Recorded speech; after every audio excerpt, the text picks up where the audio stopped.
Fala pessoal, tudo bem com vocês? Meu nome é Luana, sou psicanalista e hoje eu vim responder algumas perguntas e conversar um pouquinho com vocês de umas coisas que acabam chegando até mim com frequência. Tem uma pessoa que me perguntou aqui o seguinte: fale um pouquinho sobre a mentira, Luana, e o que você entende de alguém que mente o tempo inteiro. O grande problema da mentira é que ela vira um vício, e quando ela entra nesse ciclo de mentir, ela começa a fazer isso tanto com coisas bobas quanto com coisas sérias. E aí é um comportamento que, se for alimentado pela pessoa, vai virando um hábito, vai automatizando, e aí ela não vai mais percebendo que ela tá mentindo, ela vai acreditando na própria mentira. Esse que é o problema. Ai, Luana, mas por que uma pessoa faz isso? Talvez em algum momento da vida dela ela tenha entendido que ganhava algo mentindo. Às vezes lá na infância dela, às vezes com isso ela não era julgada, não era machucada, não ficava por baixo. Aqui a gente tá falando do ego, tá? De uma construção, às vezes, social, de um trauma, de uma crença, da forma que a pessoa enxerga a vida. E para uma pessoa que mente de uma forma automatizada, deixe de fazer isso, primeiro ela vai precisar tomar consciência disso. Primeiro, ela vai precisar entender e ver que realmente ela está mentindo. Porque geralmente as pessoas que mentem, elas acreditam na própria mentira. Depois de um tempo, elas nem percebem que elas estão fazendo isso. Mas mentir é errado? É, mentir é errado. Eu me engano, engano o outro, eu acabo enganando todo mundo. E esse comportamento repetitivo, ele vai automatizando, ou seja, eu não vou percebendo mais o que ele está acontecendo. E a partir do momento que eu automatizei algo negativo dentro de mim, entendendo que eu tenho um ganho nisso, isso complica tudo. Eu passo a fazer isso, eu posso passar a fazer isso com tudo. Ah, mas mentir errado. Sim, mentir errado. Eu engano o outro, eu engano todo mundo de alguma forma. E esse comportamento repetitivo, ele vai automatizando, ou seja, eu não vou percebendo ele acontecendo, e a partir do momento que eu automatizei algo negativo dentro de mim, entendendo que eu tenho um ganho nisso de alguma forma, eu posso passar a fazer isso com tudo na minha vida. E por trás da mentira existe um medo, concorda? Medo da realidade, medo daquilo que é real, ser visto como realmente é, perder o controle daquilo que realmente está existindo. Então, o personagem que às vezes a pessoa cria é para sobreviver lá na cabeça dela. Só que ela não percebe que com isso ela se afasta da realidade, ela se afasta das pessoas. Ninguém quer uma pessoa mentirosa do lado. A base de toda relação é confiança. Como confiar em quem mente? Não existe essa possibilidade. E aí os vínculos vão ficando frágeis. Todo personagem que a gente veste, a gente não sustenta 100% do tempo. Esse que é o grande problema. E essa realidade paralela que às vezes a pessoa cria para continuar mentindo, vai se perdendo aos poucos. E aí a pessoa que mente, ela acaba sofrendo pra caramba, porque uma hora ela vai ser desmascarada. E quando ela é desmascarada, ela acaba não sabendo muito bem o que fazer com aquela informação. E aí vem todo um trabalho para a pessoa entender que, na verdade, a verdade ela não machuca, ela liberta, que ela realmente solta a pessoa, que aquilo que é a realidade é o que existe, não é ilusão. Só que a pessoa deixar um personagem morrer, que era mentira, e que talvez ela tenha criado por muito tempo, é o que se torna um desafio, às vezes, na vida dela. Porque toda a ideia de vida dela tá baseada nessa mentira. E quando a gente tira a base dessa pessoa, ou seja, a mentira na vida dessa pessoa, ou quando ela entra em contato com isso de alguma forma, ela dá uma pirada.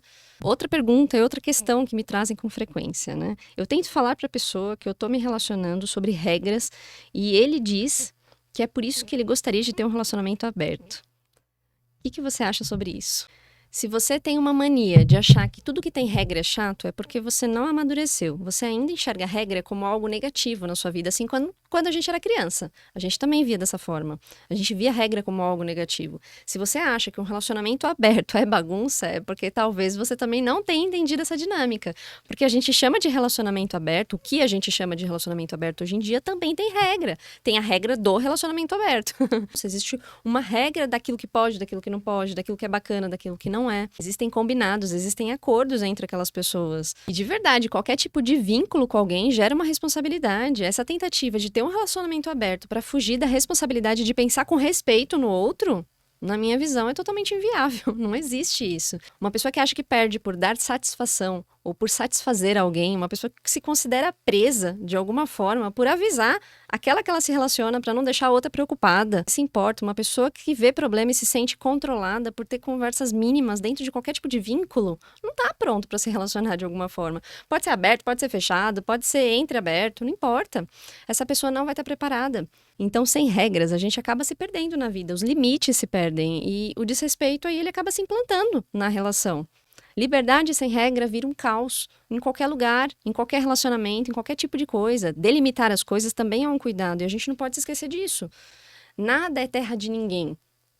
Os limites, eles são pra gente entender aquilo que é bom pra gente e o que é bom pro outro também. A gente entrar em acordos. Então, de verdade, se você acha que liberdade é fazer aquilo que você quiser, talvez você tenha um pensamento um pouco limitado daquilo que é ser livre. Então, você quer ser livre num relacionamento, seja cada vez mais consciente daquilo que você quer e deixe cada vez mais claros os seus limites pro outro, para que isso dê certo de alguma forma. Lembra que toda escolha carrega uma consequência, que toda regra bem colocada também é uma forma de amor próprio e de respeito ao outro. Você consegue ver as bordas daquilo. Talvez de verdade essa seja a grande dificuldade das pessoas. Entender a liberdade como ausência de limites. E aí por isso que a gente vê um monte de gente se desrespeitando por aí, depois sofrendo com isso, porque todo mundo tem uma individualidade que precisa ser respeitada, que deve ser respeitada e que quer que seja respeitada. O sim e o não são importantes. Parece até loucura ter que falar isso, mas respeitar o outro não é abrir mão de você mesmo, tá? É reconhecer que o outro também é um ser humano que merece a sua consideração. E a partir do momento que eu me envolvo com alguém, eu me envolvo com alguém. Eu adentrei o mundo de uma outra pessoa. E a gente precisa aprender a andar com cuidado no mundo dos outros. Vocês não acham? Aí me perguntaram assim, Luana, por que se reconstruir é tão difícil? Por que me sinto tão vazia depois do fim do meu relacionamento? Sinto que essa pessoa levou tudo embora. Essa pessoa que foi embora, ela não levou sua capacidade de amar, tá? Você vai amar de novo, ela não levou sua bondade. Você não precisa passar a ser uma pessoa ruim por conta dela. Ela não arrancou de você coisas que vivem e façam parte de você. Ela pode ter apagado algo dentro de você que você vai precisar reacender, mas o que te pertence, te pertence. E o amor que você vai reacender e tudo de bom que você vai reacender, que foi apagado por essa pessoa de alguma forma, ou até mesmo apagada por você, que colocou na mão dela muitas responsabilidades e coisas importantes para você, vão reacender e você vai aprender a destinar isso a outras pessoas e também a você mesma. Então, uma pessoa que vai embora, ela não leva nada, nada que é essencialmente seu. Ela não leva teu coração, sua bondade, ela não leva os seus valores, sua capacidade de amar de novo, continua tudo aí dentro de você. Pensa que quem foi embora só levou aquilo que realmente não era para ficar. O que é seu permanece e ponto final. Como se fosse um espelho. Se imagine na frente de um espelho. Imagine que você deposita todo o seu brilho nessa coisa que você está vendo no espelho. Nessa pessoa que você encontrou para se relacionar. Que você está vendo no espelho, que você está projetando tudo aquilo que existe em você. Quando esse espelho quebra, você acha que você perdeu tudo aquilo. Mas na realidade não. Aquilo só estava refletindo o que estava dentro de você, o que você estava depositando ali. E sabe o que mais dói quando a pessoa vai embora da nossa vida? É que a gente é meio que obrigado a olhar pra dentro, a olhar pra gente, sem projetar, sem deslocar isso pra outra pessoa. É isso que dói, entrar em contato com a gente. Porque quando a gente olha pra dentro, a gente se depara com coisas que a gente precisa fazer. Não importa se a gente quer ou não, a gente precisa olhar, a gente precisa cuidar.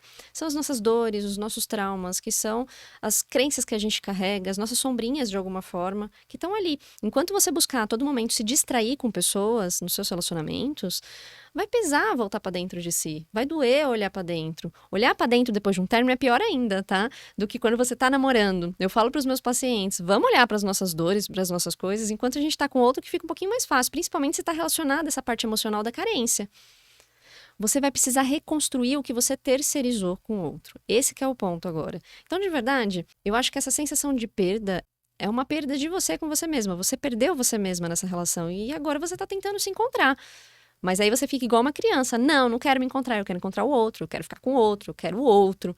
E o outro, às vezes, não quer mais isso. Ele já tomou a decisão dele. A gente tem que entender que quando essa nossa luz apaga, ela apagou porque a gente deixou de alimentar, a gente deixou de oferecer oxigênio, a gente deixou de se importar, de respirar pela gente. A gente só respirou pro outro.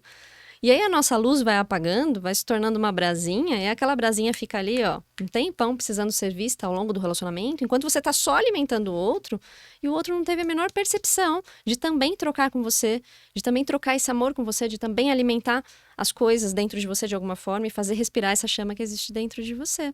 E aí, quando o outro vai embora, o outro tá com uma chama gigantesca, você já não tá com nada, sua luz apagou de alguma forma, e aí é óbvio que você não vai querer voltar para si. É óbvio que o que chama mais atenção vai ser a luz do outro, mas você colocou sua energia ali, você alimentou aquilo. Ele já não quer mais ficar com você porque não existe mais nada ali. Apagou, se tornou sem graça, se tornou incompatível, se tornou mais desigual do que aquilo que já era. E aí essa pessoa vai linda, maravilhosa embora com tudo aquilo que você entregou pra ela, com tudo aquilo que você sustentou pra ela, e você fica aí sem nada. É isso que acontece muitas vezes no fim de um relacionamento. Então aprenda a se cuidar. E digo mais, as pessoas não vão ter dó da gente, tá? Não vão ter piedade de usar e abusar da gente muitas vezes. Se você não tiver uma cabeça amadurecida para entender quando as pessoas estão ultrapassando os seus limites, quando que as pessoas estão passando do ponto com você, elas vão indo, tá? E digo mais, se você não olha para isso na hora que tá acontecendo e deixa isso chegar a meses, anos fazendo a mesma coisa, quando você se posicionar, você ainda vai sair como errada. Luana, porque eu não consigo relaxar nos meus relacionamentos? Estou sempre desconfiada, estou sempre com medo de acontecer algo negativo. Ninguém constrói esse pensamento do nada, tá? Querendo ou não, a gente vai construindo ele ao longo das coisas que a gente vai vivendo também na nossa vida. E nem sempre a gente vive coisas positivas e nem sempre a gente deposita a nossa confiança em alguém que vai honrar isso. Então, muitas vezes a gente vai sim ser enganado, muitas vezes as pessoas vão sim passar por cima daquilo que é importante pra gente, porque elas não carregam os mesmos valores. Então, isso foi construído de alguma forma, em algum momento, e é isso que a gente precisa entender. Uma das coisas mais importantes dentro de um relacionamento é a confiança. E quando você se vê, de alguma forma, a todo momento, investigando, olhando redes sociais, pegando o celular do outro escondido e virando um detetive dentro da sua relação, é sinal que essa confiança foi perdida há muito tempo por algum motivo.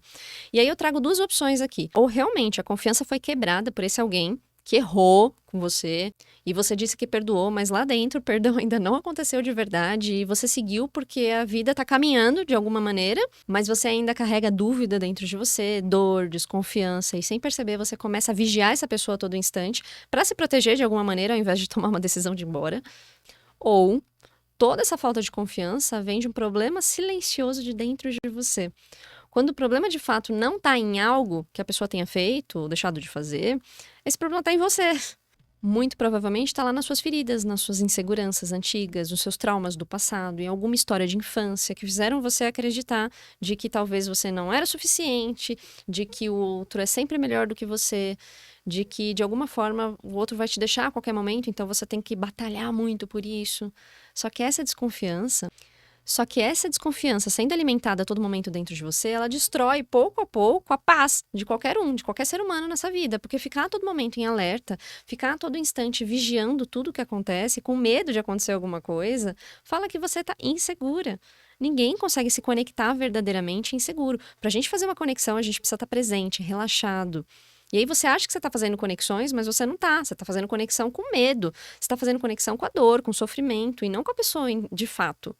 Então, quando a gente está muito desconfiado dentro de um relacionamento, caso não tenha acontecido nada, mas a gente viveu em algum momento da história, em algum momento da vida, algo negativo, ou talvez você nem se lembre, mas você se considera uma pessoa ciumenta, se considera uma pessoa do nada, né? Do nada, um pouco mais insegura, que nunca é do nada, né?